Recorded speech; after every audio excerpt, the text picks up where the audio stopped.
Okay, I'll wait for you to do this.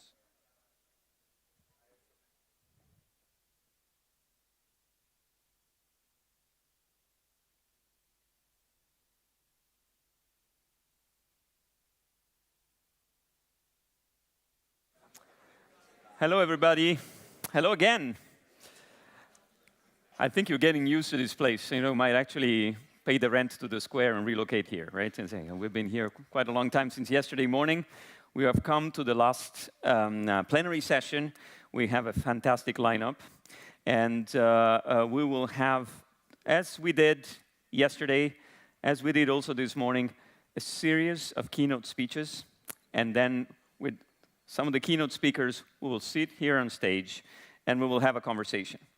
And our first keynote speaker, we are very honored and very happy to have with us one of the key policymakers for the coming 5 years in the European Commission. She will have a portfolio, and she has a portfolio, which, you know, if I mention the words, some people would say, okay, that's not necessarily negligible. Actually, this is going to be key for the coming years. We're talking about technological sovereignty, democracy, security. She has been a member of the Finnish Parliament from 2007 to 2014. She's been a member of the European Parliament from 2014 to 2024, and today she is the European Executive Vice President in the European Commission for Tech Sovereignty, Security and Democracy. She will be with us for a keynote speech. She will be able to stay a little bit more to listen to at least the next keynote speaker. Then, for very important reasons, she will need to leave us, but we are very honored to have her with us. So, ladies and gentlemen, please welcome Henna Virkkunen on stage.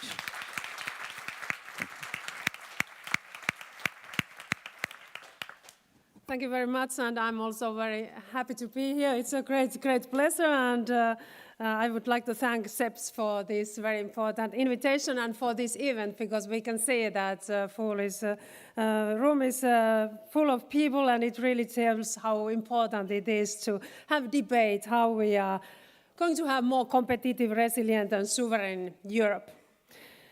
But what does it mean to be technologically sovereign? And how does innovation and critical and emerging technologies tie into this concept?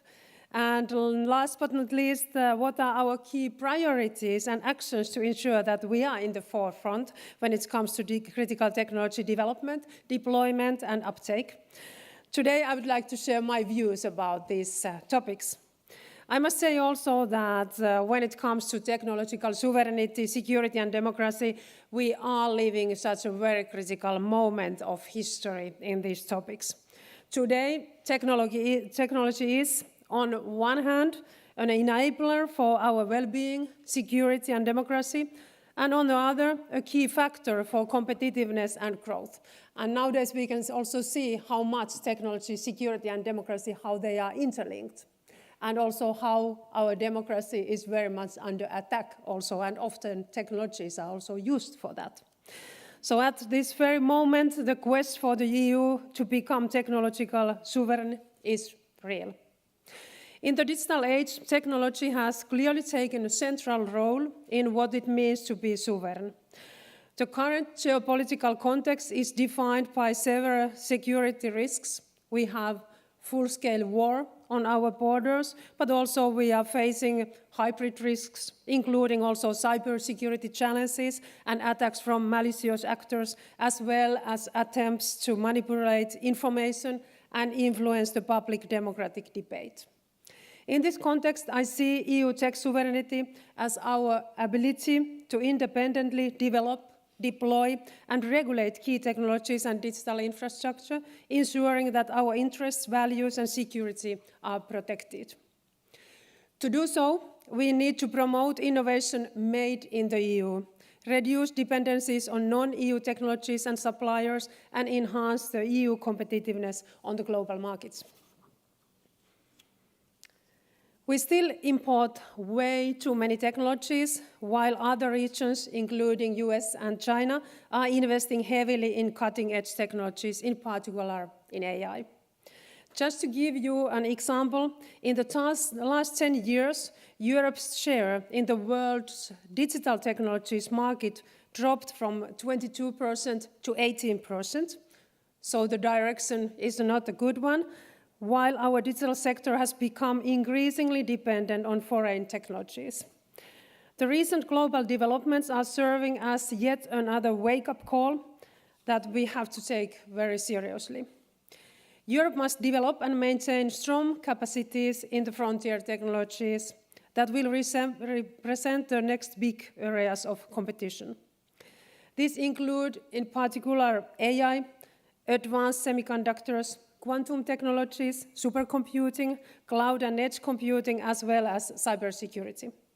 To achieve this, we must close our innovation gap with global peers. This is important as these tech sectors are engines of growth in themselves, but also because they help other sectors remain competitive. Some examples on these frontier technologies. Supercomputing is a perfect example, proving that when we join forces in Europe, we can also achieve great things together. Our world-class network of supercomputers, established in the last 5 years, is a result of a joint investment between the Union and the Member States. This is a good base at a time when the global AI race is heating up and Europe needs to adopt more AI technologies to improve our competitiveness. Last December, we announced the creation of 7 AI factories, and we will soon announce a few more. These will build on our supercomputers to deliver computing capacity for supporting our startups, industry and researchers for training and developing general-purpose trustworthy AI models on a large scale. The 10 billion euros of support for the AI factories by the EU and the Member States will unlock over 10 times more private investment. AI factories will help position Europe as a leader on developing ethical, trustworthy, and transparent generative AI solutions. We expect that new European AI unicorns will emerge from our AI factories. At the AI Summit in Paris, our president also announced Invest AI Fund, an initiative to mobilize 200 billion euros for investment in AI, including a new European fund of 20 billion euro for AI gigafactories. These AI gigafactories will be specialized on training the most complex, very large AI models. And this will be one of the largest public-private partnerships in the world for the development of trustworthy AI as a force for good and for growth. Our ultimate goal is to make Europe an AI continent, integrating the most advanced AI models into the strategic sectors. To this purpose, the upcoming Apply AI strategy will support the development of world-class AI models in the EU and also foster the integration of AI technologies into most strategic sectors: healthcare, manufacturing, automotive, energy, biotech, just to mention just a few of these, as well as, of course, the public sector. So when it comes to AI in the European Union, we are building to our own strengths here. And I think we can be very strong also. We have very strong research and scientific community. We have thousands of startups who are working with AI, but they are often lacking access to computing capacity. And now in the coming year, because of the investments, in 1 year time, we will have 5 times more computing capacity in our supercomputers than we have today. And we are able to open this access to computing capacity for our researchers and for our startups to train AI.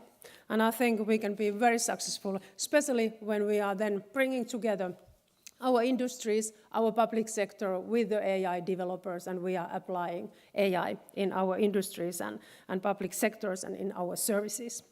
And we have also clear rules already in the place.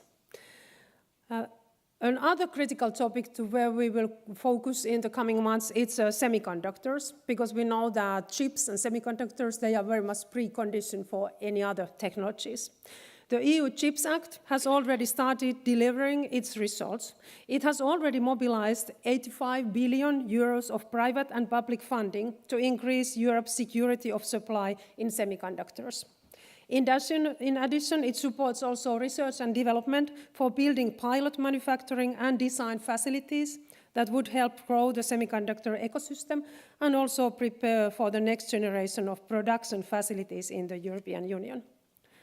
The AI diffusion rule recently adopted by the US, where US set limitations to some of our member states in the European Union to their access to advanced chips, it very much shows the need for Europe to reduce our dependencies and increase our own capacities in critical technologies, such as chips in Europe, while still, of course, collaborating with like-minded partners to ensure the continuance of supply chains of chips.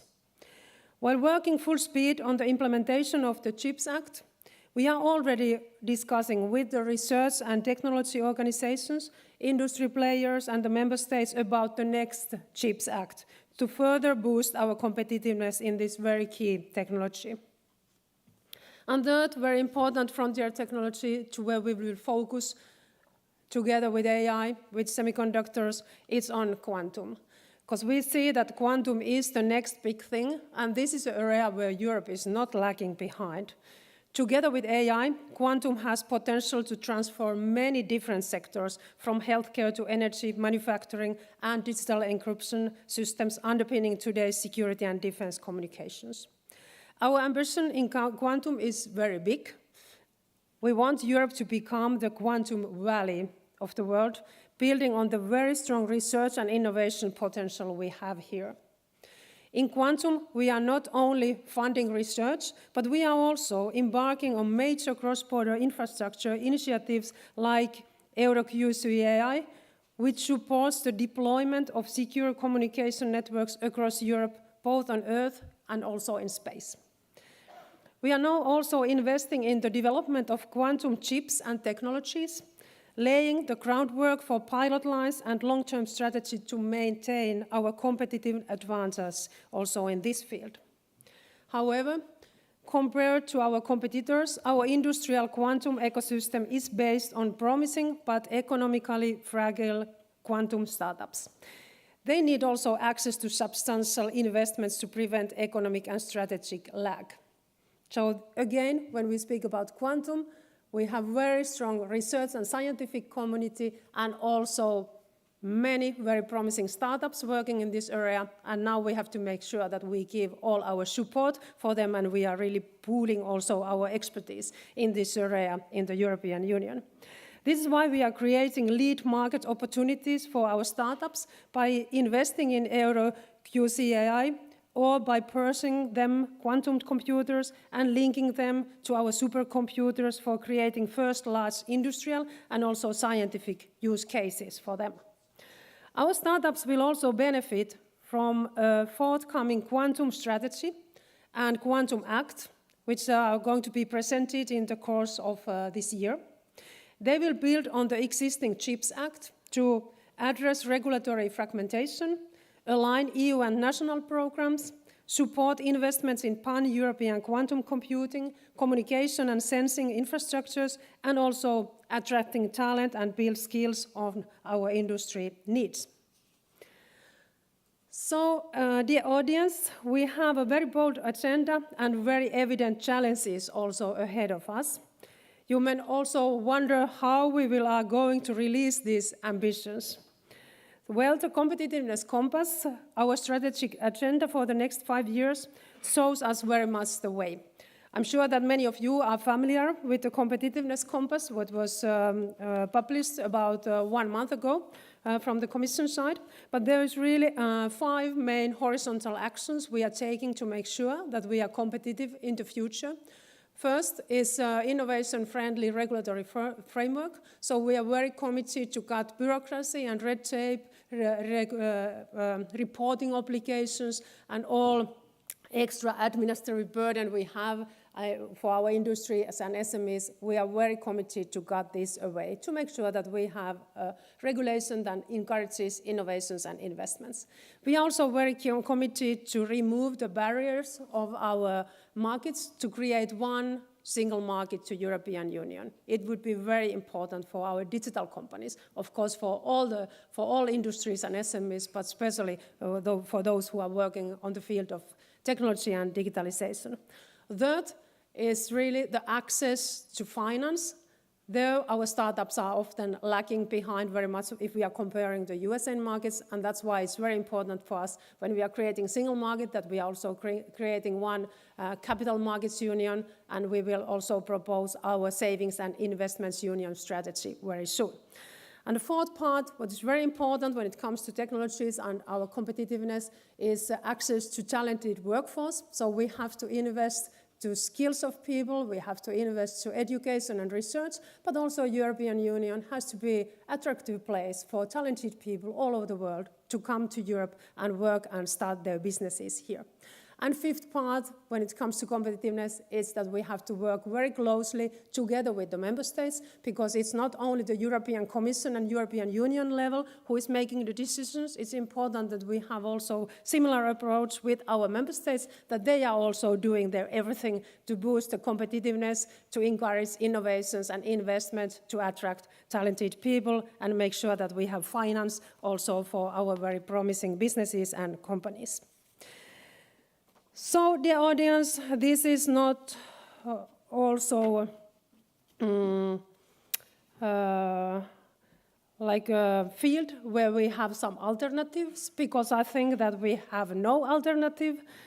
On Peter said, the alternative is, of course, that we will lose the competitiveness, which in this specific case means also that we will lose our freedom, we will risk our democracy, and we will also risk the well-being of our society as a whole. So that's why we have urgent need to boost our competitiveness in these sectors, and technologies are very much playing a key role in here, because in the same time, they are very much the sector that matters in the future, who has the best technologies, but also we can use digital technologies to also build up the productivity of all other sectors. So our choice is very clear. We want Europe to be competitive, and we will spare no effort in making it to happen. Thank you very much. Please take the floor. Thank you very much, Executive Vice President Virkkunen. A dose of optimism, meaning we can do it. A big program, many actions to take. We, as a community, not only we as CEPS as a think tank, but all the stakeholders that have met these 2 days, we've been discussing many of these issues, from how to mobilize savings and create a capital markets union, promote more innovation and so on and so forth, to simplify without compromising the benefits that our legislation seeks to obtain. All this is very important, and how to go about research and innovation and digitalization. We had sessions on quantum, on space policy. We had several sessions that really are deeply related to what you've been talking about.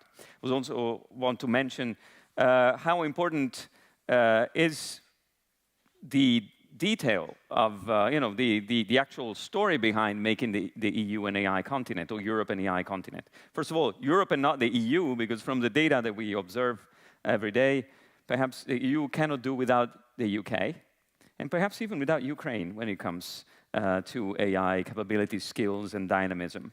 So Europe as a whole can become an AI continent, but later in the speeches that we will have in the coming minutes, we will also discuss which type of AI.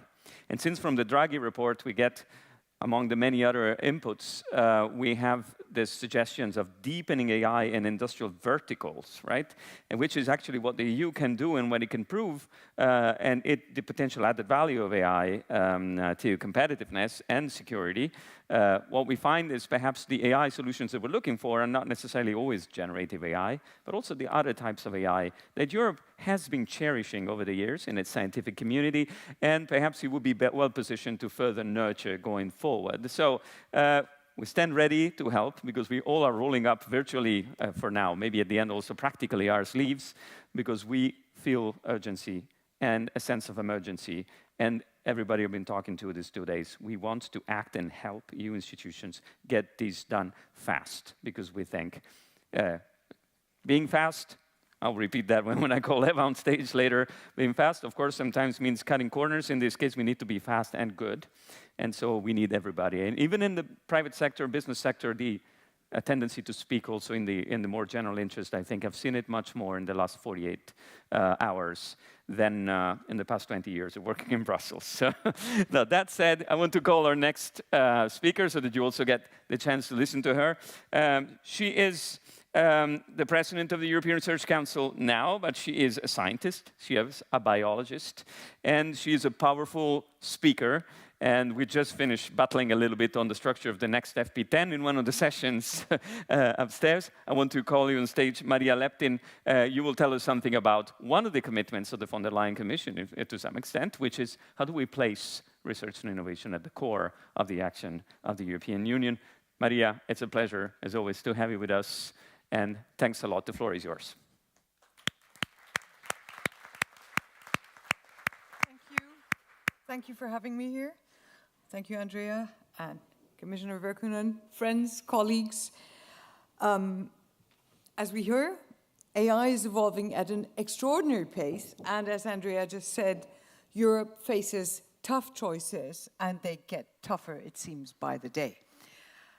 While some advocate for centralized, coordinated approaches like a CERN for AI or a European AI Research Council, others, including the ERC Scientific Council, argue that fundamental AI research should remain embedded within the broader frontier research programs and efforts. So Europe has a choice to make. Do we want to create rigid structures for AI, or do we want to foster an environment where AI innovation thrives naturally within a diverse, curiosity-driven research ecosystem? We often think of AI as a technological race, but it is, in fact, first and foremost, a research challenge. Many of today's AI breakthroughs, deep learning, reinforcement learning, neural networks, have their roots in fundamental research that's been going on for some 70 years or so, and often conducted decades before real-world applications emerged. In fact, the ERC has already supported hundreds of pioneering AI projects across all disciplines, from theoretical computer science to neuroscience to ethics and even philosophy. These projects have laid the groundwork for what we're seeing today. The risk of creating a separate European AI Research Council is that it might end up in siloing AI research, when, in fact, AI advances by drawing from multiple disciplines. I've just named a few. And our scientific council is clear. We should be strengthening fundamental research as a whole and not carve out AI as a separate entity, which doesn't mean that it's not mega important. AI is developing far too fast for a rigid top-down research agenda. In fact, I want to give you an example. I had written to one of the leading AI researchers, Daphne Weintraub, with whom I had a conversation last year when she was a panel member at the ERC, and she made some really good comments at the time. And I said, Daphne, could you remind me of your comments then so I can take them to this audience today? And she wrote back and saying, yeah, but those are comments that I made 6 months ago. They're no longer relevant today, or they may no longer be relevant today. So the AI community sees how fast this is evolving and how hard it is to respond for politics to their needs. I, in fact, remember what she said, even if she didn't. And now I've forgotten. This is crazy. What did she say? It'll come back to me. But even her comment, you will see as a recurrent theme to what I'll be saying in a moment. Basically defining a specific research roadmap now would be a mistake. We don't yet know which AI approaches will prove most. I know what she said. She said it would be a mistake to try and catch up with what others have achieved, whether it's ChatGPT from the US or DeepSeek, which wasn't there then, from China. That's not the point now. What we've got to do is to fund the researchers who will make the discoveries now, in a year's time, in 2 years' time, that will form the basis of the next huge step forward in 5 years' time that we can't yet foresee. So that's the point. We don't yet know which AI approaches will prove the most valuable in the long run. So we know that from past trends. There was something called symbolic AI that dominated in the 1980s before machine learning took over. Then deep learning came on the stage in 2010s, but now we have newer techniques that I don't even begin to understand anymore, neuromorphic computing, foundation models, of course, that we all know and understand, and hybrid AI. So we may have completely new things, whether it's quantum, whether it's bio-inspired AI, or, like Daphne said, something we don't even know yet. So a centralized AI research body would risk locking us into a single trajectory too soon, and might discourage alternative approaches that might be the real breakthroughs of the future. So what we need is independent research groups working in parallel, exploring different ideas and challenging each other. When multiple research groups work on similar AI challenges independently, they push each other forward. That is the essence of competition in research and of funding on a broad basis. Competitive ideas and different methodologies help correct errors faster. Scientists make errors, of course, but they're corrected, and they prevent stagnation. And history, in fact, shows that premature standardization in science can kill innovation. In the early days of computing, rigid structures could have locked us into punch cards, which I still had to use in my training, and vacuum tubes instead of microchips, which we're now funding and promoting.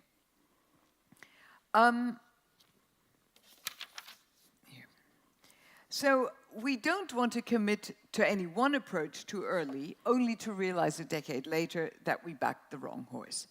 So let's not try to predict AI's future too soon.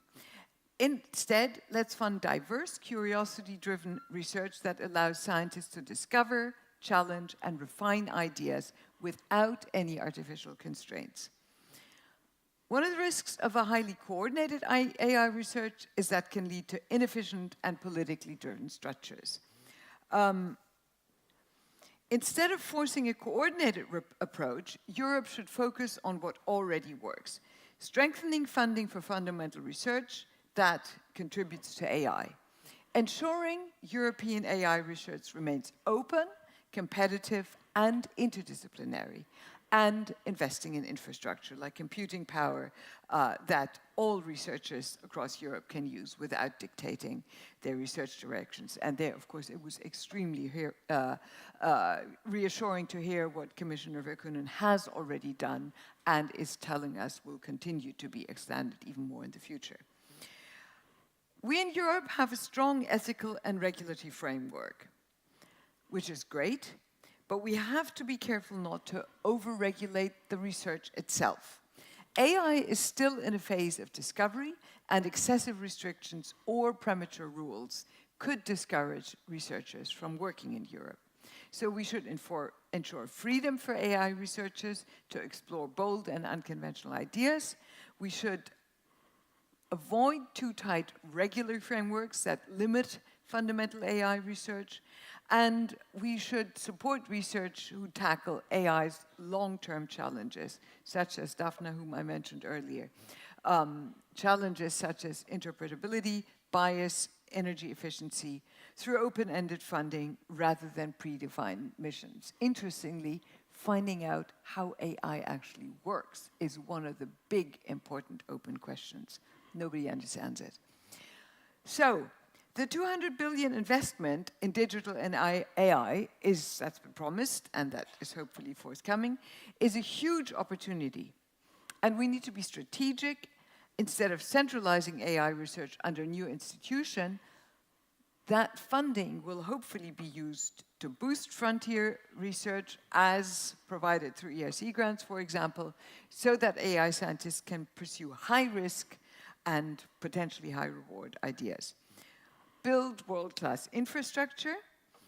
That's not only computing power, but also data sets. We have great data sets in Europe. They need to be funded, they need to be protected, they need to be maintained and curated. That is an advance we have.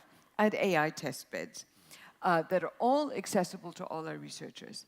We have to encourage cross-disciplinary collaboration because the next AI breakthroughs might come from totally unexpected places. We don't need an individual single AI research council. We need an ecosystem where AI research thrives as part of a broader scientific effort. Thank you.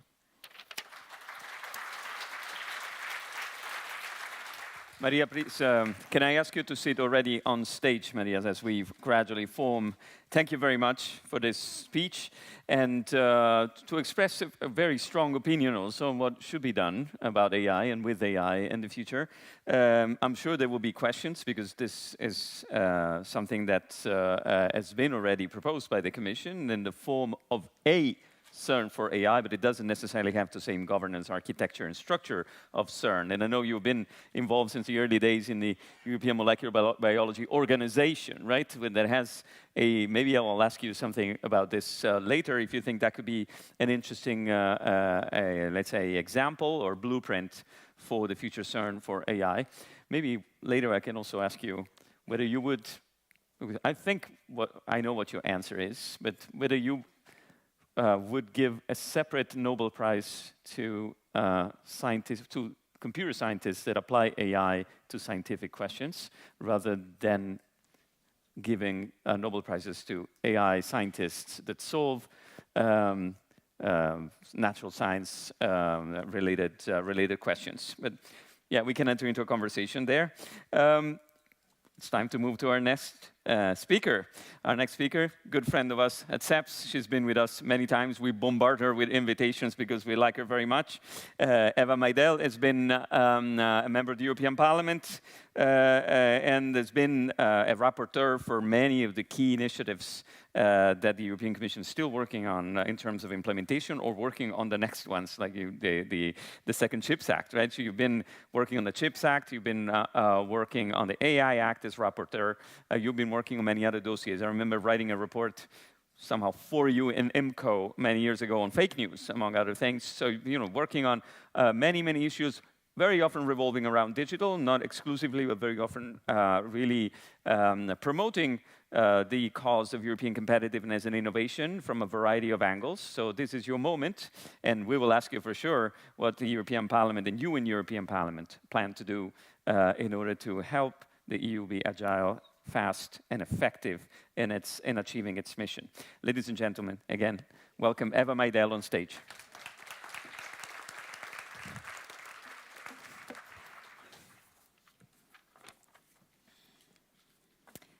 Good afternoon. Thank you very much for having me, Andrea. Thanks for the invitation to you, to CEPS, to Carol, Lisbetta. I see Dita here in the audience, part of the board. Daniel, I think, is here on the first row as well. It's been wonderful to be able to rely on your expertise over the years. I usually come to events such as this one with confidence that's projected through the stability and predictability that, if I may say, we used to have. We are living in an era of unprecedented acceleration, where technological advancements are moving at a lightning speed. In fact, it's difficult to catch up with the newest developments in that arena, but also while global events are rewriting the rules of the game, the rules of the global order. And that is all happening in real time, as we speak, as we live. The way I see my work in the Parliament currently is around three main global trends that are shaping my perspective when it comes to Europe in general, but also when it comes to our digital future, as this panel wants to explore and suggest. So the first topic that takes center stage is, of course, the war in Ukraine. I believe the way we are going to address the war in Ukraine, it should in some way be considered as Europe's ultimate graduation exam. I think we have to demonstrate our ability to provide an effective and actionable strategy to get to the just and lasting peace that Ukraine deserves. I'm very happy, in a way, that this week Europe has more concrete plans than last week. And as we approach the European summit in 2 days' time, in a way, it gives me optimism that we could cement some plans to arm Ukraine, that we could have concrete plans on how we are going to invest in defense in Europe, but also of how we are going to be having those practical relationships strengthened with our allies. The second thing that shapes my perspective is the digital landscape. But we cannot look at the digital landscape without fully understanding and considering our relationship with the United States. And it's a relationship that spans decades. I would like us to try and to be patient. I don't think I was very patient until now, necessarily.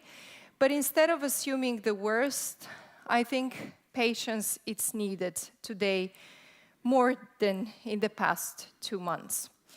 After all, our economies and people were interconnected in a way that are not interconnected with any other nation.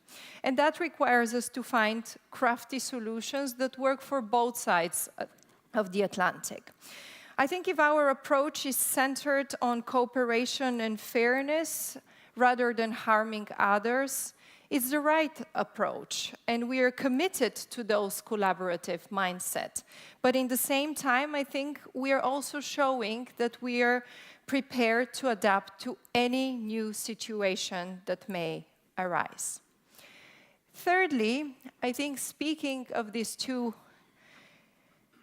events or trends, I think there's something else that is also playing out there, and I think we see it even clearer in the past weeks. And this is that there's a certain war on narratives. And I hope that Europe can own its own narrative in that war, that sometimes louder, sometimes is not as loud. When it comes to our values and principles, they cannot be just quiet words, but we should turn them into both actions.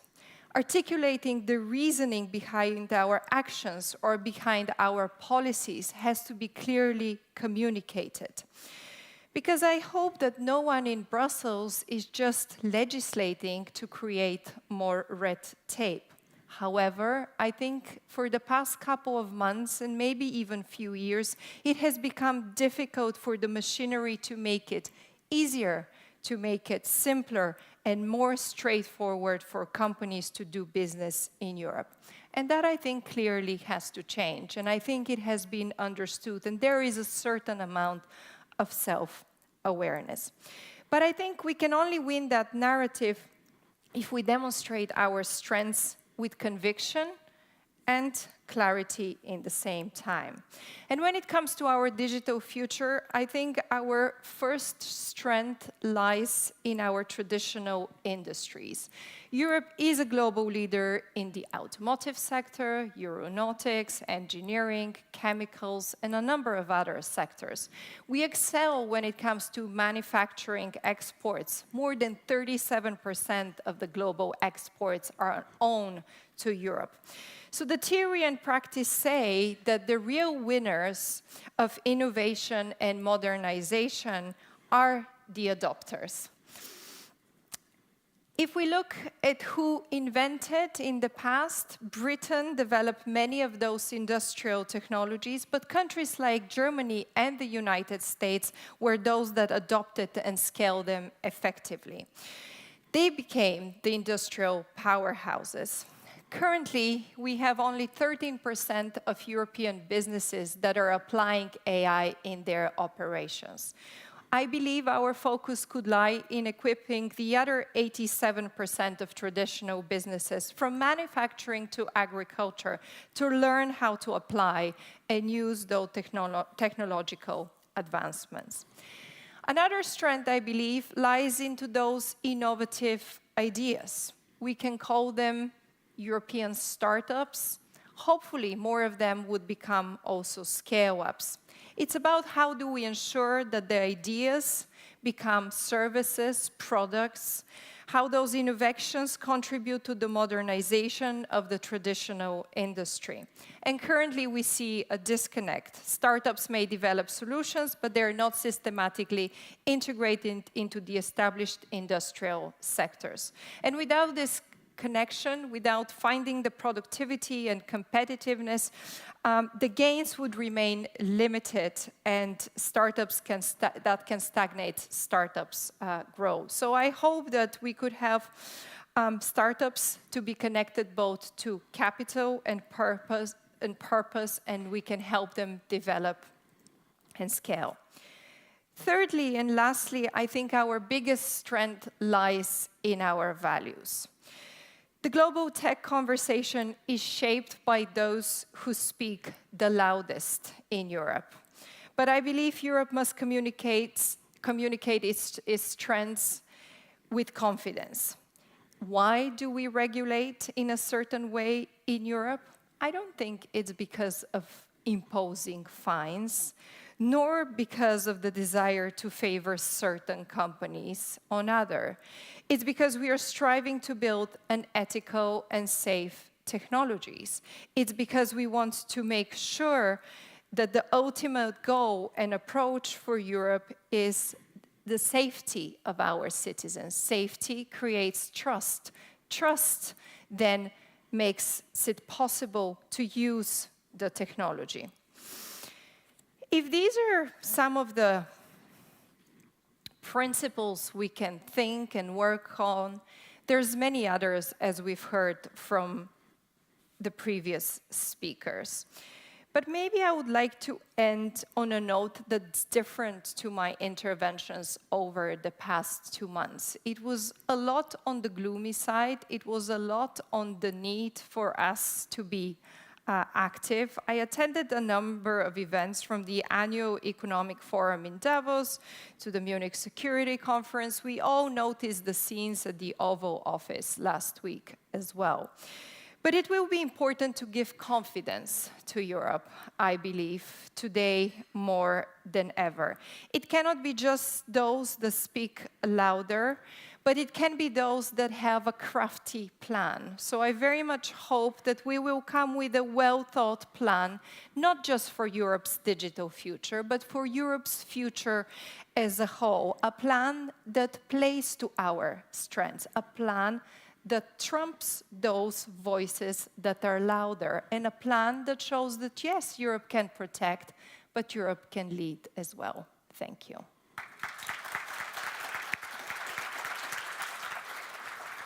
Yeah, please. Oops, this is falling somewhere. I'm going to have to fix it somehow. Eva, thank you very much. Also for this dose of courage. And we're going to explore a little bit how to do this over the coming minutes. I will now move to our next speaker, though. And our next speaker is also a former member of the European Parliament. And she is well known to many of you. She is, after having been a member of the European Parliament, she moved to the West Coast. And she's a fellow of Stanford's Cyber Policy Center and the Institute for Human-Centered AI. She's a columnist with very vibrant lines of thinking about digital, and also having orchestrated and being the author of a very important newsletter on tech, which I think many of us read, which is very insightful. And she's also the author of a book which says it all with the title The Tech Coup, and How to Save Democracy from Silicon Valley. We'll have many questions about the book to her, because of course democracy and Silicon Valley have changed a little bit position. They've sort of commingled a little bit over the past weeks. So I wonder whether you think your book was a premonition, or is actually has to be rewritten on steroids now. We will see that. But first we'll hear what you think in your speech. Ladies and gentlemen, welcome Marietje Schaake.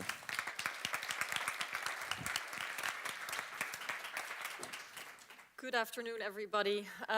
Indeed, I wrote a book called The Tech Coup, How to Save Democracy from Silicon Valley, that came out before Elon Musk became the key advisor to Donald Trump, and before a lot of people started to feel like coup may not even cover what is going on when we see the destruction of key pillars of the US government, and when we see actions that really sort of exceed the lines that used to define the field upon which the game of democracy and US politics were being played.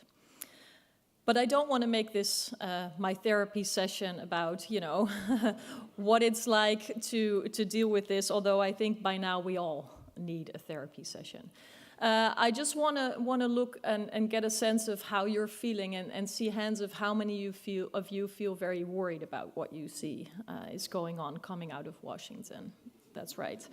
And Silicon Valley, I should add. And then how many of you are angry about what is happening to a rules-based order and the promise of democracy and leadership in the world, right? So am I. And I think we are facing historic threats with the changes of US politics that should lead to historic European action and decisiveness of proportions and speed that we haven't seen before. The power grab by tech companies before Musk came in was already reason for concern, particularly for us Europeans that are so dependent on US tech. We're facing a systemic challenge where tech companies take more and more power towards deciding on critical parts of all of our lives, our societies, our economies, our rights, and our national security through the technologies that they develop that can be in tension with the rules and the rights as we have them and we regulate them, but also through the enormous market cap, the power that comes from our dependence that's also articulated in dollars that can allow companies to hire the best talents, to wage the most successful lobbying campaigns, to buy the most microchips and then have a leg up with all of the data that they've collected in leading in the next wave of new technologies such as artificial intelligence.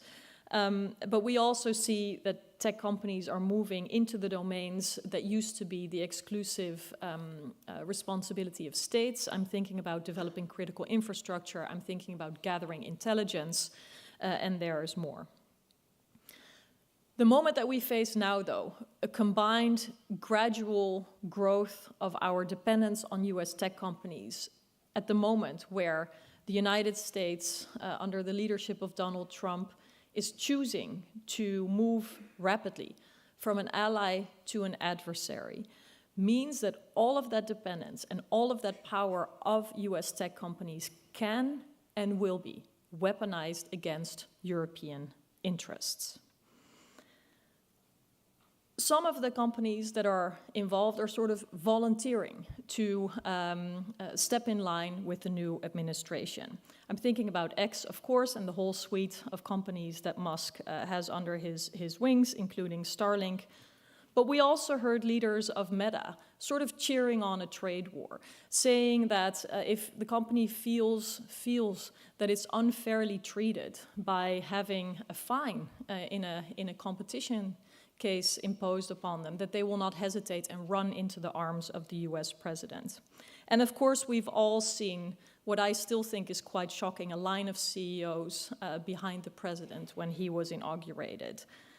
But others, companies that are not in the front lines as much, not as vocal as much, will also be instrumentalized. They probably cannot escape being caught up in the trade war or to become part of the new worldview led by the White House. For example, what does it mean for companies that the US administration has now ordered a halting of offensive operations against Russian targets in the cyber domain? We have yet to hear. For some companies, again, it's pretty clear. Palantir is a proud supporter of the US administration. Its CEO says that it hopes that US enemies are scared and that they occasionally have to be killed. But will others show courage when they are put under pressure and when the very principles that they long claimed to defend, democracy, actual freedom of expression, digital rights, are under the pressure that they are? Or will they continue to throw overboard content moderation and other steps that were actually quite modest still, but going in the direction of taking some responsibility for being an actor in that democratic society? Or will they, for example, see that non-discrimination is not so much a constitutional obligation, a protection of human rights, but rather frame it as a woke idea that can be pushed aside? In the EU, we've always been agnostic. I heard that in the words that Eva Meidel said as well, about the intentions of CEOs. It doesn't really matter whether a company is keen to uphold certain standards or not, because actually the rules should apply equally to all, the famous level playing fields. They should be informed, the rules and the steps that European leaders take, by what our own citizens need and by where harms may need to be corrected, principles protected, no matter the context, analog or digital. It was not that long ago that European politicians would pride themselves on playing the role of super regulator. And that role, I believe, as part of all the changes we're seeing, will be challenged. So when we talk about sovereignty and we talk about needing to invest, we also need to talk about enforcing the rules that we've already adopted in our own democratic system. Because actually, if we weaken our own resolve in enforcing those rules, then that is actually a weakening of our own sovereignty. And I think that's a lens on tech sovereignty that I haven't seen enough of. I was glad to hear Commissioner Virkkunen speak about all the investments, the economic aspects, and the critical importance of sovereignty. But I think we are at a point where we also need to see this agenda of strategic autonomy as one that is heavily informed by threats to our national security. The EU cannot be, and we European citizens simply cannot afford the kind of dependence that we've had on US tech.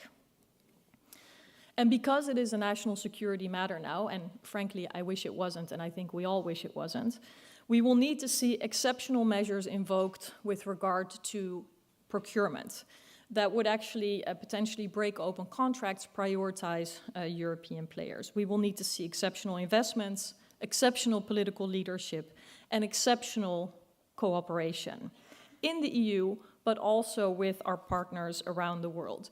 We need to overcome the baked-in fragmentation in how the EU works, where we have 27 different readings of what constitutes a national security issue or threat, but where we claim to want to have a single market, including a digital single market. Those two don't add up, and if we look at the US and China in how they are informed in their tech investments and their emerging technologies, I really hope this is not my phone, but I don't think so.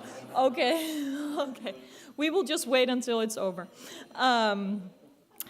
Anyway, there's too much friction and tension between 27 different reads of national security and the promise and the notion of a single market, including in tech.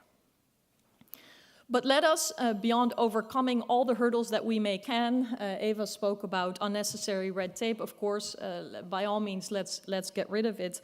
But let's also look beyond our borders and strengthen those alliances with like-minded partners, the UK, Canada, Japan, Australia, India to the extent that we can and beyond. This is also a time to rethink the positive side of alliances and to strengthen those, to work with companies that are now feeling a call to action, investors that are feeling a call to action, philanthropists that feel a call to action to strengthen the European Union, to invest in knowledge and as critical parts of that ecosystem between entrepreneurship, talent, investments, and indeed the academia. Because we need to double down on academic freedom as it comes under pressure in the United States. We need to actually roll out the red carpet in Europe for talent that doesn't feel that it can stay in the United States because it cannot do the research that it wants to do, or because it happens to be an immigrant, or be the partner of an immigrant, or belong to the queer community. we should really have a EU-wide concerted effort to attract talent. So I think Europe finds itself once more at a point where the steps ahead are not rocket science. They're actually pretty clear, but we are pushed into unprecedented action by a hostile United States. And the EU has to meet its biggest challenge yet. Because actually, when we think about it, the EU is the only game in town to show big market combined with big ambitions to have a rule of law and a rules-based order, and to also stop the threats by big tech companies to democracy, to invest in public interest technology and to do so based on democratic leadership. And as I was thinking about this challenging moment for which I think we're all trying to find guidance, but also inspiration of how to overcome it, I went back to the words of Jens Stoltenberg, that he said after the incredibly hurtful and awful terror attack on children in Utøya, you may remember, 2011, the worst attack on the country since World War II, and we've heard comparisons to that World War quite often over the past days and weeks. So I'm going to quote Jens Stoltenberg, who was then Prime Minister of Norway, who said, "Amidst all this tragedy, I'm proud to live in a country that has managed to hold its head up high at a critical time. I've been impressed by the dignity, compassion, and resolve I have met. We are still shocked at what happened, but we will never give up our values. Our response is more democracy, more openness, and more humanity, but never naivety." And these words are really quite relevant now, and I would like to add to that, in the spirit of the event that we're at, not only more ideas and more action, but also more Europe. Thank you.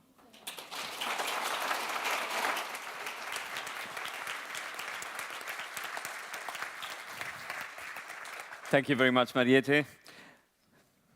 I see quite a lot of energy in the speeches that have been delivered until now, and this makes me hopeful. So I would like to brainstorm a little bit with you on how we achieve more Europe, how we become more assertive, as we are in the need to really redefine Europe's role in the global landscape, and also redefine the geography of alliances and partnerships and what we look towards in general in our strategy and in the pursuit of Europe's mission, because Europe has a concrete mission for the rest of the world and for itself, which is rooted in our treaties. And I think it's a mission that is hard to reconcile with the immediate need that we have now. So I don't know whether our next speaker is already online. We would need to check, because I saw that there has been some problems with connecting to our next speaker. So I don't know if someone can give me indications in that respect. Otherwise, I would ask already from the audience to signal whether they would like to ask questions. Oh, okay. You are there in a dark Vancouver, Gary. So. Good to see you. I already said your first name, but I want to give you a proper introduction. Our next speaker is a speaker that many of you that are interested in AI probably have read, not only because maybe you have read one of his books, The Algebraic Mind, or Kluge, The Birth of the Mind, Guitar Zero, or lately a book that has a title that somehow resonates with what Mariette's book is about, which is a book titled Taming Silicon Valley. You probably have heard from him, or you've seen him, among other appearances, also testifying before the US Senate, together, if I remember correctly, with Sam Altman and Christina Montgomery, about generative AI, large language models, and risks that they might be posed in a dramatic hearing in the Senate. He is Professor Emeritus of Psychology and Neuroscience. He's actually a psychologist and cognitive scientist himself at New York University. Many of us, including myself, are avid readers of his Substack, where he spreads a lot of knowledge on the things that are happening. It's very controversial, very often very provocative, very divisive in what he says. I had a tiny sneak peek at his slides. There are some things that I think you will like about his slides. Maybe you'll disagree with him on other things, and this is why he is at the Ideas Lab, because here we like to debate. So get ready, warm up, and welcome Gary Marcus with us. Gary, it's a pleasure to have you with us.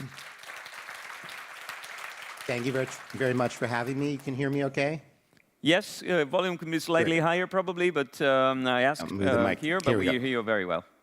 Okay, good. Thank you very much for having me. I'm really sorry I can't be there. And who knew that it would be such a pivotal moment in the history between the United States and Europe? I'm going to talk about what kind of AI world we should want versus where we are. I think my remarks are very, very consistent with the last set of remarks. So I would love to see an AI world where AI was grounded in human rights, where fairness, transparency, and where we had trustworthy AI, where the primary focus was on science and technology. The main goal was for the benefit of the humanity, as OpenAI says on their nonprofit application, and where AI didn't screw artists and writers and other creators, and where it wasn't being used as an engine of mass employment, as seems to be the current goal. I'm not really getting what I would like to see. I wrote a book also last year. I hope you'll read both mine and Mariacha's books. The central claim of my book was that generative AI is morally and technically inadequate, and I tried to say what we might do about that. My book was called Taming Silicon Valley, and I dedicated it to Mark Zuckerberg, as you can see. And said, if we don't change course, we will lose society as we know it.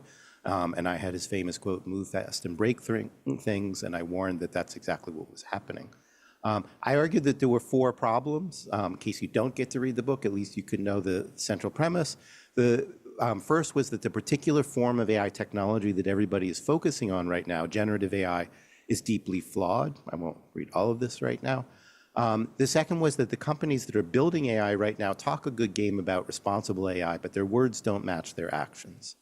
The third is that generative AI is wildly overhyped relative to the realities that it can or has delivered, and that the vague promises of future benefits, perhaps never to be delivered, shouldn't distract citizens and policymakers from the reality of current harms from AI.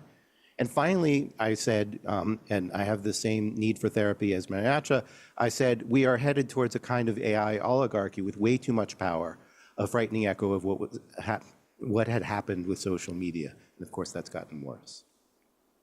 A year later, since I wrote the book, and several months since it was published, I would argue that not much has changed, that all of those concerns remain quite valid. We have newer, larger systems like GPT-4.5 and Grok, but they've no way solved the technical problems that I warned about around unreliability, hallucinations, bias, poor planning, erratic reasoning, and so forth. Companies still discuss responsible AI, but they continue to race products outside the door despite known risks, and those risks are gradually elevating. It hasn't changed their behavior at all. Generative AI continues to be hyped far beyond what it can actually deliver, and policies continue to be shaped around the notion that these hype-issuing companies will deliver what they promise. So policymakers continue to be bamboozled by vague promises of future benefits. And tech oligarchy has, of course, completely taken over the US White House, almost literally with a chainsaw. GPT-5 has actually been a failure. I was very surprised to read this morning that Ezra Klein thinks that AGI is imminent. He's a New York Times columnist. The reality is that, for example, GPT-5 was a failure. Wall Street Journal said that they've been working on it for an enormous amount of time, spent an enormous amount of money. What we actually got was they relabeled it GPT-4.5 because they knew it wasn't going to meet expectations, or at least this appears to be what happened.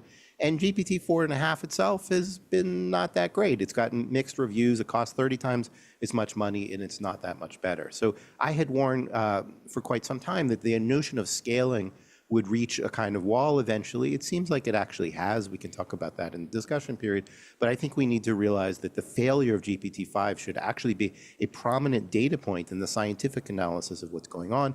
It's not the only one. Grok 3 is 15 times bigger than Grok 2. It required 2 new data centers, and it still has all kinds of problems. And I have this article in my Substack called Grok 3 beta in shambles. It doesn't know how to circle letters in a word.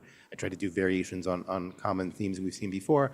I asked it to draw a picture of a person riding a bicycle. It was a complete failure.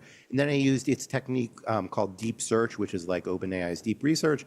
I said, give me a list of all the cities west of Denver. It left out Billings, Montana. I asked what happened to Billings, Montana, and instead of understanding that I meant why is it gone, it told me there was a significant earthquake there, and that significant earthquake never happened. So these problems of hallucinations that we've seen for a long time have not gone away. What has changed has mostly changed for the worst. So the Trump administration revoked the Biden executive order. There's no longer any serious talk of AI regulation in the United States at all. The US is, of course, pressuring the EU to weaken the AI Act and other related laws. I think the Paris AI Summit was largely a disaster. There are no agreements that came out of it. The US successfully forced discussion of many risks off the table altogether. Tech oligarchs obviously have much more power than before. It's not just Musk, it's also his buddies. And the prospects of US-EU collaboration have diminished on many fronts. My message to Europe is this, and it comes in two parts. The first is bluntly, you are our last hope. You're the last hope for defending Ukraine and yourselves from Russia, and you are similarly our last hope for maintaining any substantive regulation around AI. Godspeed to you. Second part, you're not completely out of the AI game. In generative AI, where US and China have a commanding lead, you probably have little chance to catch up, realistically, but generative AI is just one flawed approach to AI. There are lots of approaches people have thought about, lots of approaches nobody's invented yet. I very much sympathized with the earlier talk from your research lead. While US and China chase the bandwagon, you can do something genuinely innovative and perhaps leapfrog ahead. I loved her message about moving beyond just doing the popular thing and trying to take risks. I have myself long advocated for multinational CERN for AI, going back to AI for Good in Geneva in 2017, and a New York Times op-ed that I published around the same time. I'd still love to see that. I think it has to be focused, though, in a coordinated way on alternative, more reliable approaches to AI. If you do that, you have a chance to do something great. If it's uncoordinated, it just winds up being funding for a bunch of researchers to do individual pet projects, it may have far less impact. So I hope you will do it, and I hope you will think about what I just said. I think, meanwhile, that the US has shot itself in the foot by undermining scientific research, so there is real opportunity for you there. Few questions I've been asked by the organizers.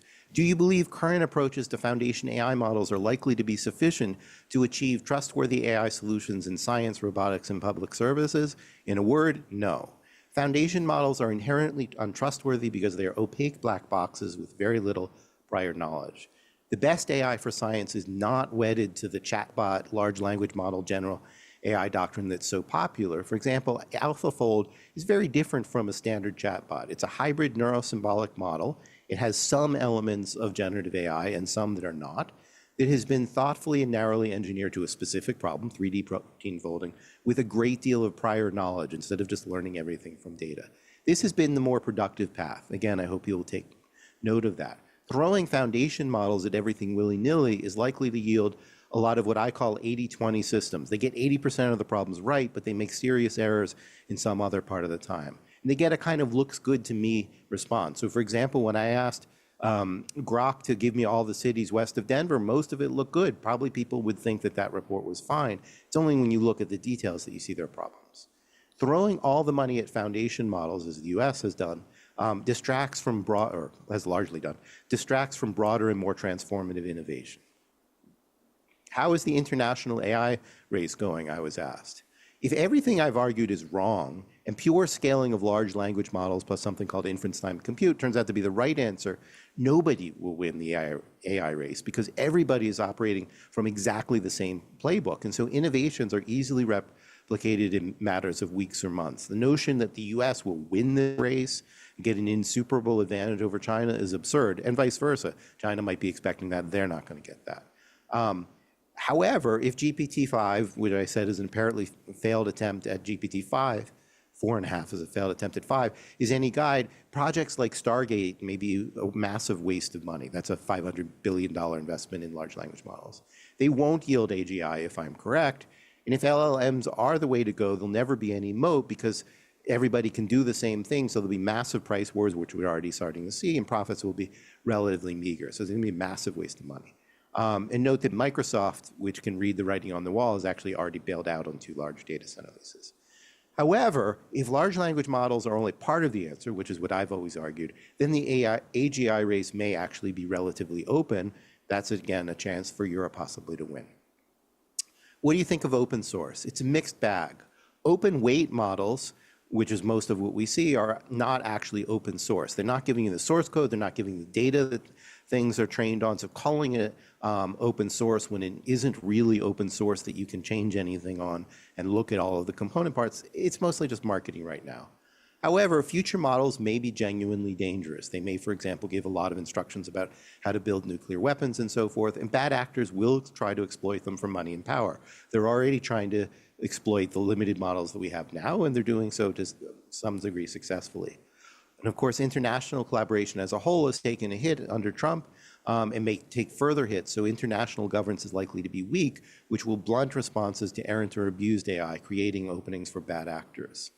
Corporate players shouldn't get to decide on their own what is open source. Governments should have some role in that. Other kinds of scientific experts should. Right now, it's basically just up to people like Zuckerberg to do as they please. Then again, certain traditionally good actors also seem to be realigning themselves, which leaves me honestly knowing not what to suggest here. What are your current thoughts on the AI Act? Please don't give up. Risks of AI, and this is my last slide, risks of AI still abound, and many misinformation, cybercrime, deepfake porn, reliance on unreliable AI, which is now being used for military purposes, et cetera, are increasing, and others like bias continue at a steady clip without any sign of abating. So you are, to say something I said before, but to close on it, you are our last best hope. Godspeed to you. Oops.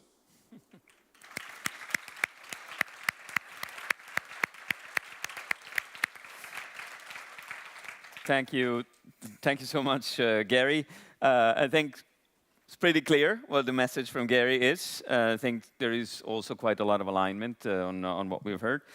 And it's interesting because I'm not sure that there is agreement in the room as to the many of the statements that you made, right? And there's one statement you made in your presentation, which I would like to briefly mention. And meanwhile, I ask not only my panelists here to think about whether they want to react to the different speeches that have been made, but also the audience to warm up and signal if they want to make questions. But there's a statement in your slides where you say the race towards AGI is open. Is that the goal, Maybe open. Gary? Maybe open. Is that the goal, Gary? Are we getting there? Should we aim at getting there or not? Well, I think there's a world in which people in the world were fully united in concern about AI and said, maybe this is not a good idea. Unfortunately, I don't think that we live in a world in which that can even be contemplated because of the dynamics of power and money. I just don't think we can stop the large, extremely well-funded AI labs from trying to get to AGI. Unless there was full international agreement on that, as we have seen, for example, around bioweapons, it's just not really on the table. And so I think that we have to deal with the fact that everybody is in fact racing and think about what kinds of outcomes would be good and how might we get there, what kind of AGI would we want, what restrictions might we want around it, what kind of governance might we want around it. There is a world, but I think it's a science fiction world at this point in which we say, since we have no solution whatsoever to the alignment problem, and we have no solution to problems like what if bad actors do really terrible things around this, that maybe we would say, hold on, let's wait a minute. There's a cognitive and evolutionary psychologist, Jeffrey Miller, who put something even more bluntly and forcefully than I did.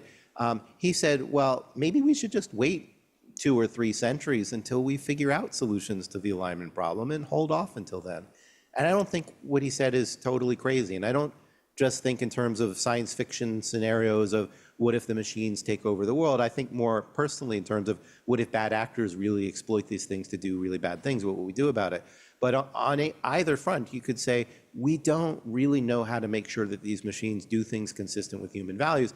In fact, they already don't. One of them is be truthful, and nobody has succeeded in getting an AI system of the scope of generative AI to be truthful. We can't do that, let alone make sure that they're not harmful to humans, as Isaac Asimov suggested with his famous Asimov law. So we are courting a lot of trouble. I don't think there's any question about that. Thank you very much, Gary. And here, you know, we might even be saying, well, I cannot say Houston, we have a problem, because certainly it's not Houston here. Brussels, we have a problem, because in the EU institutions, there has been a recurrent narrative about the need for generative AI solutions in industry as well, and so on and so forth. But we're now seeing one thing that's an emerging awareness of the fact, and this has been raised also by the scientific community in Europe for a long time, that the current generative AI solutions do not tick any of the boxes of what we call trustworthy AI. And the requirements for trustworthy AI is something that we defined also here in Brussels. And I was one of those in the high-level expert group on AI that drafted the ethics guidelines for trustworthy AI. Is this a problem, Maria? What do you think? I've seen there's been a lot of alignment between what Gary said and some of the things you said in your speech. So, yeah. Say, I try to be optimistic. The last two speeches were so sobering. Now, when it comes to, I think the trust and trustworthy AI is a really interesting topic. We at the ERC have decided not to ban AI, because it can't be policed anyway, and we don't ban other ways of supporting people using to support their grants or write their grants. I think as long as we're aware that it's not trustworthy and don't pretend it is, then it's a useful tool. And maybe that's just a step we have to make. Still, the academic and intellectual goal of getting there is a wonderful challenge. But, you know, my mantra is usually, let the experts speak, and I'm not an expert on this one. So I listen to what Gary says, including contradicting me on something I'd said. I find this very interesting, and he just raised his hand. Gary, you raised a finger? Okay. Yeah, in terms of the awareness, I think that there's a need for an AI literacy to get people to understand that these systems can't be trusted. Yeah. And it's remarkable to me how poorly that has gotten out. So you still see, for example, lawyers getting in trouble for submitting briefs that have fake cases. And I think of lawyers as being relatively bright people who can read the news. And it's like, how have we failed to communicate this message? And then meanwhile, Washington is now all in on using AI for everything. So, you know, Musk wants to use AI to decide who can keep their jobs, for example. The military is starting to use this stuff that we know is unreliable. They're probably going to use it for targeting. So, like, I think, you know, the better we can get people to understand that they're not reliable, the better, but we're failing at that. Eva, you have, among other mandates in the European Parliament, that for transatlantic relations, right? And, well, we don't need to go there necessarily. No, we can. Maybe just one thing as we have Gary, because as someone living in Brussels for quite a while and in the European Parliament, I've spoken at a number of panels, whether on transatlantic relationship or AI, so perhaps the audience familiar. But Gary and I last spoke in January, I believe. By the way, it feels like a whole year has passed because of the many events that have taken place. And back then, we spoke about, the EU approach, other approaches towards regulation, and where you stand is very clear. But you said something interesting, and I think as you're a more rare voice here to the Brussels audience, would be interesting if you elaborate at the point you shared with me, and that was that you believe that in the next 24 months, by the way, now you might think it's less than 24 months, I don't know. Something would happen, a major event would happen involving technologies that could potentially change the way the approach to regulation or putting certain guardrails and boundaries or at least some sort of, standards that could be agreed among democratic allies when it comes to AI, that event could trigger something like that. Do you want to elaborate more on that? I mean, because this is kind of looking ahead beyond the hype and beyond what we've done. And it's hypothetical, but I think it's interesting to hear you. Yeah, I was going to say, I framed it slightly more softly as a hypothetical. But for example, Politico asked me to write about a so-called black swan event, something that could happen in the next 24 months. We didn't know for sure would, but is plausible, would have ramifications. And I chose to write in Politico about the possibility of a large-scale cyber attack, and I gave a lot of reasons why it could happen. So generative AI writes bad code, for example, and that creates new vulnerabilities. Generative AI can guide phishing expeditions to steal people's passwords and so forth. And then I also warned, and this was before Trump actually took office, it was written at the beginning of January, I warned that Trump himself was probably going to slash regulatory apparatus, and we have seen exactly that. And so that makes the United States in particular very vulnerable right now to large-scale cyber attacks. So that was one part of what we talked about. And I think the other part, and we've talked about this a couple of times maybe, is this is not my idea, but the notion of a 9/11 moment. The people who want to see proper regulation in a domain where it's hard to get that through should be prepared if there is a 9/11 moment and know exactly what to ask for in that moment and not squander that moment, which is something we have seen in things like bank regulation and so forth, where people were not forceful enough. So we need to be ready if there is some epic AI-related disaster, which certainly could happen. I won't say it will happen in the next 24 months, but there are a lot of vulnerability points. We should be prepared and say, this is what we actually need, and you guys were foolish to cut down all the regulatory apparatus. And here, here's why the EU AI Act is a good example. Here's what we've learned from having built it. This is what needs to happen next. Yeah, that's sometimes we say that the more you softwareize a system or an infrastructure, the more it's prone to external attacks. Also, if you've softwareized the public administration, like the Doge project, more or less seeks to do, like cutting and slashing dramatically the human resources and automating a lot of procedures, that also by itself makes the terrain for potential external attacks broader and wider. And so that's, I understand the reasoning behind this. I don't know, nobody knows whether black swans and when they happen and how they happen, but certainly the level of preparedness for black swans should be high enough. We need to understand what's the plausibility of an event like this. Marietje, what do you think about this? Well, so I think it's really important to see how much risk is being taken with AI models being pushed onto the market with the speed that they are. And, just politically speaking, I think it's remarkable how quickly we went from a moment where it was actually CEOs and AI experts that were raising the alarm bells and asking for regulation, saying we are now at a point with the development of this technology that is tipping a certain point that is creating risk. Some people spoke of existential risk. Others, pointed to the types of stuff that Gary speaks about. But that was, not even 2 years ago.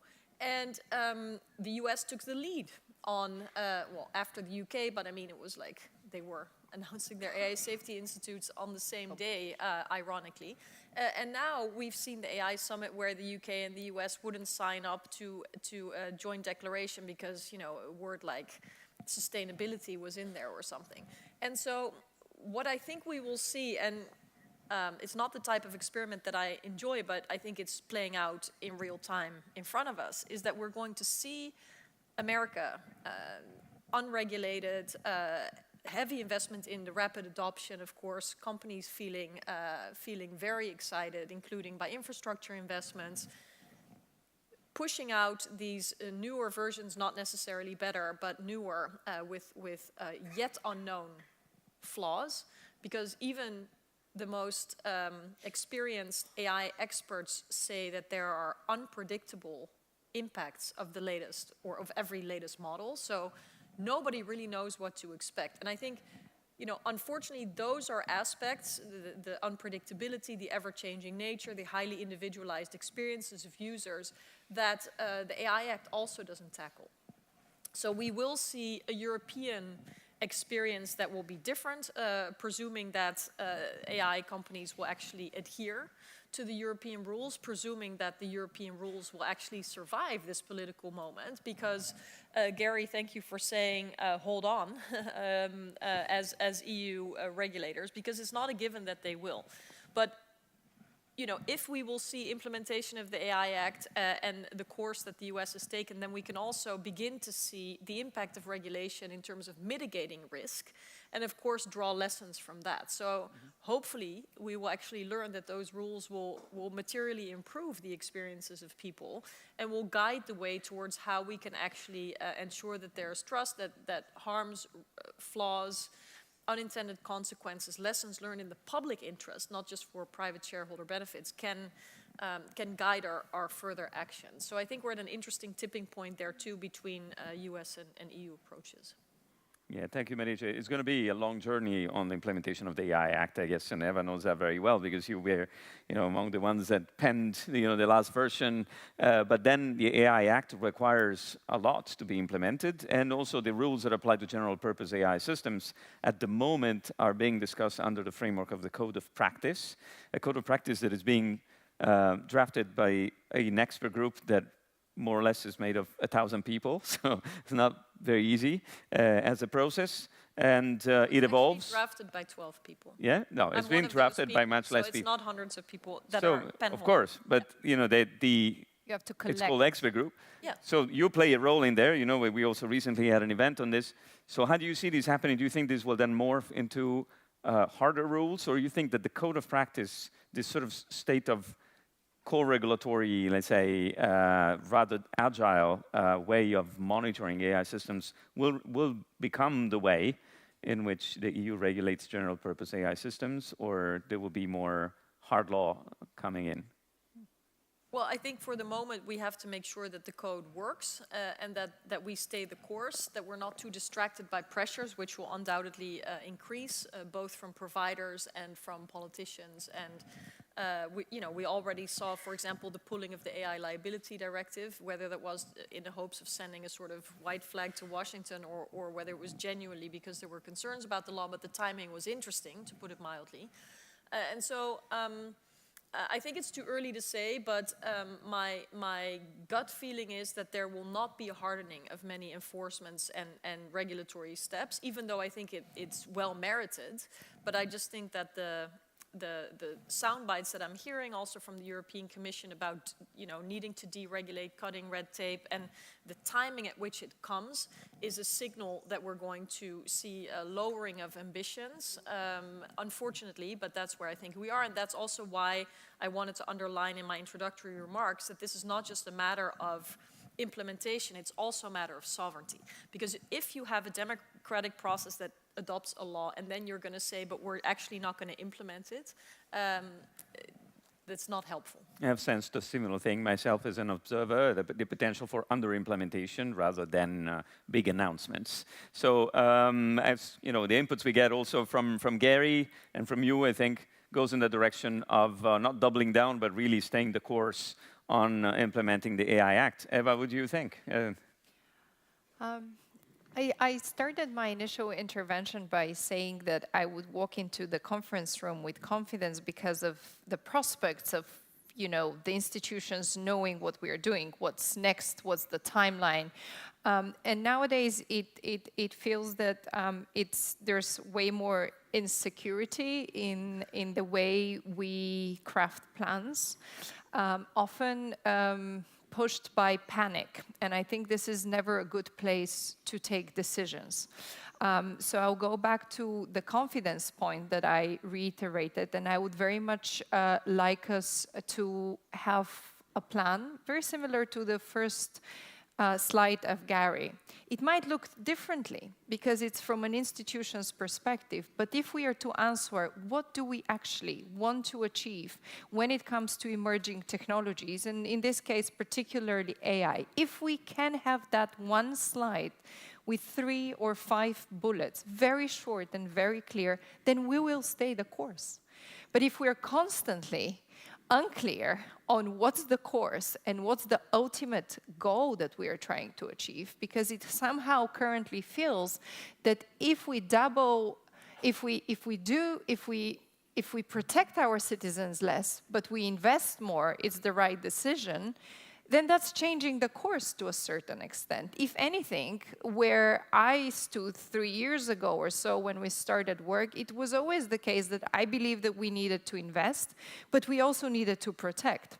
But we didn't invest 3 years ago in the way we should have invested or in the way we should have encouraged companies to innovate. So now we are trying to repair something that we didn't really do while putting maybe on hold what our initial goal was, to provide safety and enhance trust in those technologies. So I would like for Europe to be a bit more clear in its mission. We had a lot of digital strategies, decades, documents, and files. But if we can simply understand what is it actually that Europe wants, not what we follow that the others are doing. And this is why I spoke about our strengths. And there are numerous, not just the 3 points that I pointed out. If we decide to amplify those strengths through technologies, through having a regulatory framework, but also through investing in those strengths, it would probably end up being the European way, our own way. And if I can make a parallel with what's happening in Ukraine, it's a different topic, but we've understood that we should have had a plan. Ideally, in the past 2 years, but maybe even in the past 6 months. So we slowly get to the realization that we need our own plan, that we need to present our own plan. So it goes in the same direction for me when it comes to the popular buzzword competitiveness or technological advancement or economic growth, however you want to put it. We need our own plan. We cannot be copying someone else. So I hope we are at that realization point where we should provide a plan for Ukraine in 2 days, and we need to be very bold where we are.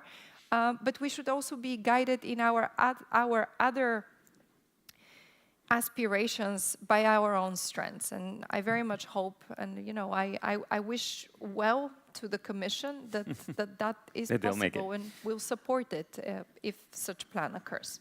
Great. I'm going to collect 3 questions from the floor in 1 minute, but I owe a question to Maria about the EMBO. Whether you think it's a good, the European Molecular Biology Organization that you've been part of, because Gary has been mentioning again the multinational CERN for AI. We've been talking about, in the Competitiveness Compass speaks about CERN for AI. You say CERN is not necessarily a good example or a good reference for what needs to happen on AI for reasons that you can elaborate on. Do you have alternatives? There's, I don't know if Stefan Verhulst, I know it's become a tradition that I call him on the spot, it was dealt with our questions lab here, has written a piece about a decentralized mission on AI. What do you think should happen there for Europe? So I mean, CERN is a very special thing. It's a physical infrastructure that cannot be provided more than once or twice in the world because it's so expensive, and it's open to all scientists in a competitive way who want to work there. EMBO, is the European Molecular Biology Organization, was founded in 1964 when molecular biology came on the scene and needed to be fostered and needed to be promoted. And it was founded as a way of training, so it funds fellowships, postdoctoral fellowships across countries, so collaboration, funding the young talent, and for training, courses and workshops. I think that's what's needed, big time. The infrastructures matter as well, but in the case of AI, they can be dispersed. So that's why I think that may be a better example. And in fact, that is what, like I said, there are two, there's Cairn and there's Ellis, there are 2 organizations already that are grassroots organizations, just like EMBO was. And by the way, EMBL was then founded and created by EMBO. So there are these grassroots organizations that can pull together and can guide and can respond in an agile way, which, as we heard, is one of the most important things. That's why I think that's a better example, not because I used to be the director. That's a better example for what AI might do. Thank you. Thank you very much, Maria. Let me see who wants to ask a question. There is one gentleman here. Yeah, please, Kezia, can you? Thank you. My name Please introduce yourself. Okay, Yes, you were doing that already, but actually, first question is, can we get the slides from Gary? Is that possible? this is up to Gary to say yes or no to. I guess it depends on what distribution. Fair enough. If it's limited to those at the workshop, then sure. Okay, thank you. We had 824 participants today, Gary, just to let you know. Maybe a group chat. I'm trying to decide how public I want it to be because of the complex politics in the United States, and I'm a U.S. citizen living abroad. And so I just want to have a brief thought about it. Okay, thank you. So Go ahead. I my may name's decide that I want to write it up publicly, but I need to think about it. my name's Jimmy Farrell. I'm the lead at Pour Demain Europe, a think tank working on responsible development and deployment of general purpose AI, and an avid participant in the Code of Practice. My question is there a risk that the EU competitiveness agenda at times comes in conflict with the need to reduce dependency on the US, and especially US big tech, as we found out, are a bit indistinguishable in this current moment?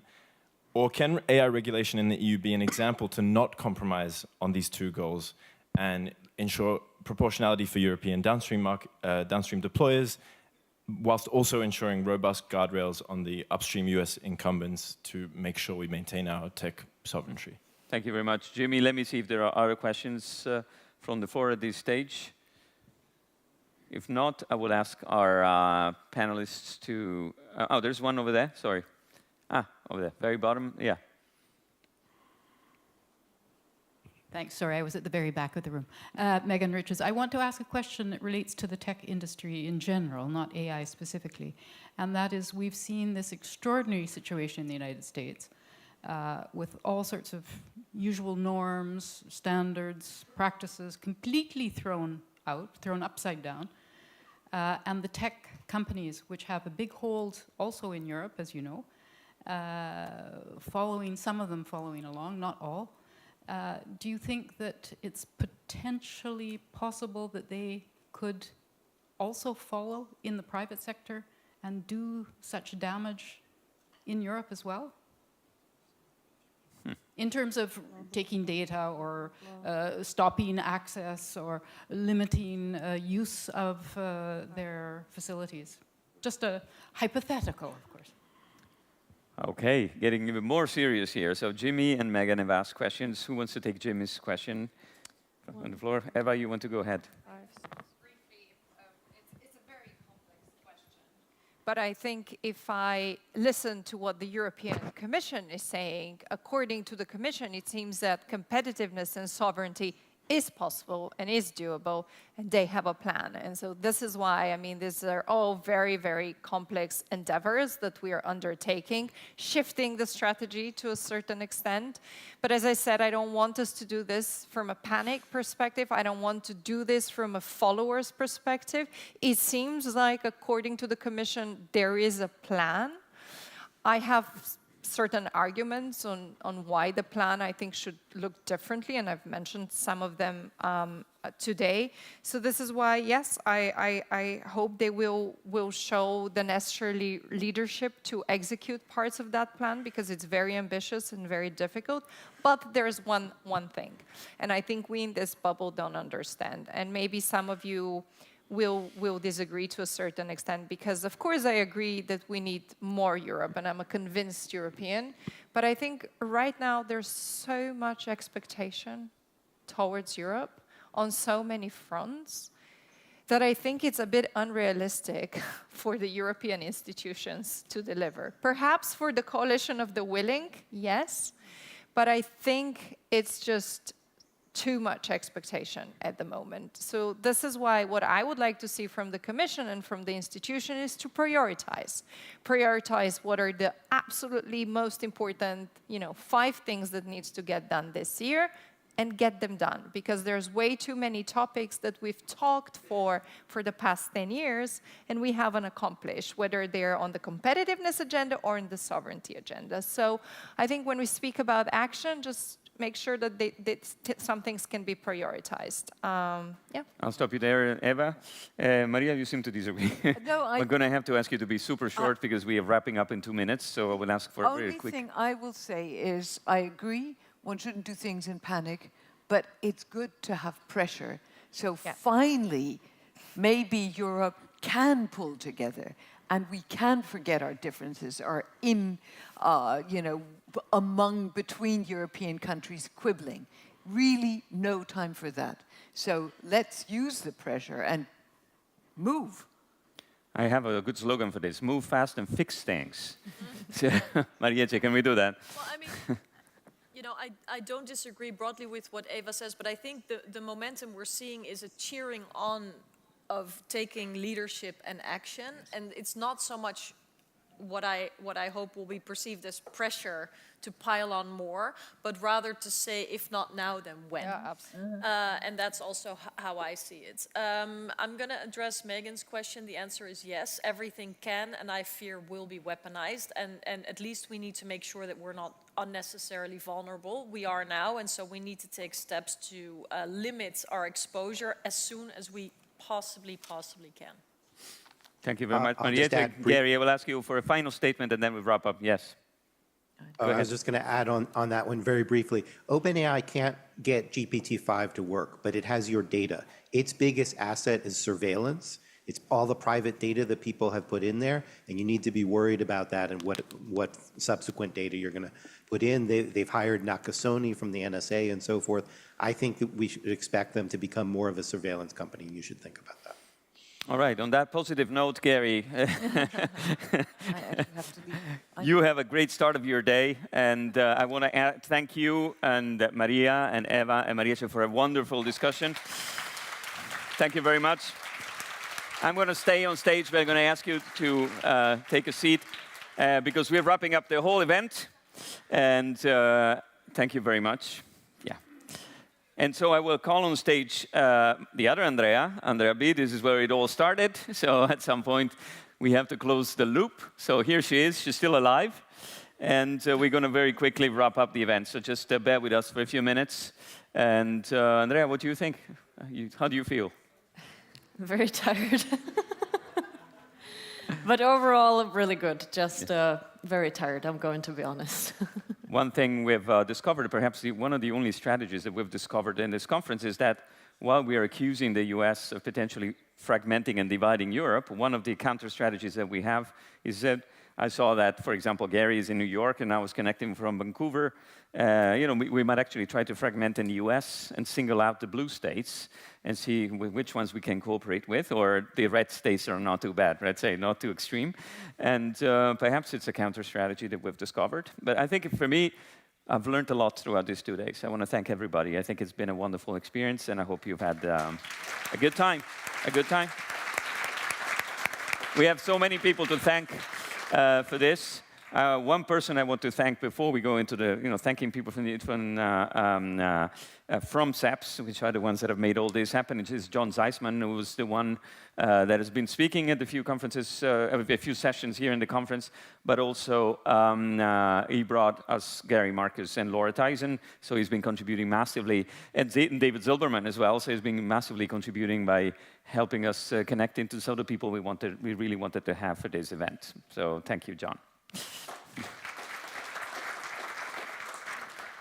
And once again, I must thank all our sponsors for making this event possible, namely BMW, Centro Studi su Federalismo, who I forgot to mention in my opening speech, and I'm terribly, terribly sorry again. They get a discount. Once again, Centro Studi su Federalismo, European Investment Bank, EFTA, Eurofound, EMEA, European Stability Mechanism, Hans Seidel Stiftung, JP Morgan. Their logo is not there for a reason because we didn't get it approved on time. So just so you know, Publications Office of the European Union and PwC. So thank you very much once again. And if there's anyone who would like to support us in the next editions, definitely let us know. We'll be happy to talk. So thank you very much once again to all the sponsors. Yeah.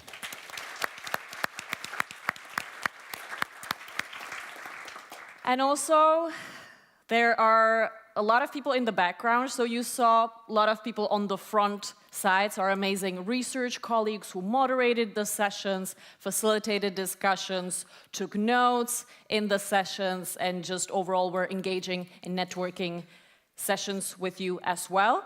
But their names are kind of up front there, in the program, in the publications they publish. Wow, I'm not very creative. Publications they publish, I'm very sorry. That's okay. But there's a certain side of our staff, of our colleagues, that's just also equally amazing and that is delivering everything behind the scenes, and they really deserve our thanks. they told me this year not to bring them to the stage because they would kill me. So I'm only going to mention their names. But guys, if you feel like it, I'll be happy if you at least stand in your seats and show your face. But if not, I completely accept it. So the people I want to namely thank are Carl Lanu, Andrea Renda, Xavier Hadidi, Laura Nicolas, Kezia Edgus, Tyril Breke, Xavier Trota, Martina Gianni, Andrea Mirea, Daniel Cassidy oh my God, I'm de Ketela. Sorry, Daniel. Julien Libert, Olga Pavliokova, Katia Spans, and Leonie Kunze. Thank you so much, guys.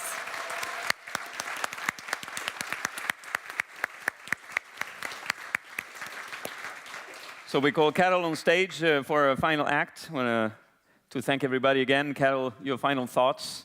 Yeah, my final thoughts is first of all to thank the two, which are standing there, the two Andreas, the originator, which is Andrea R, and then the organizer, which is Andrea B, for the terrible job, which they have done. Fantastic, let's say it's so impressive.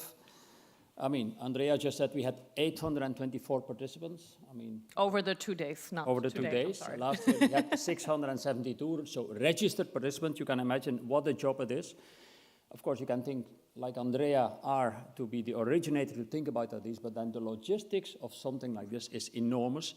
What I think we can be particularly proud of, we do this almost all ourselves. So we haven't outsourced almost nothing of this conference to external organizations. This is done in-house, like for example, the whole design done by Martina, by the communications team, the whole organization with all the speakers. You cannot imagine, let's say, people calling, when do I have to be there? Can you pick me up? And so on. Please reserve my flight ticket and so on. You know it for those who have been at conferences, what this is, but I think it is impressive what the team can do.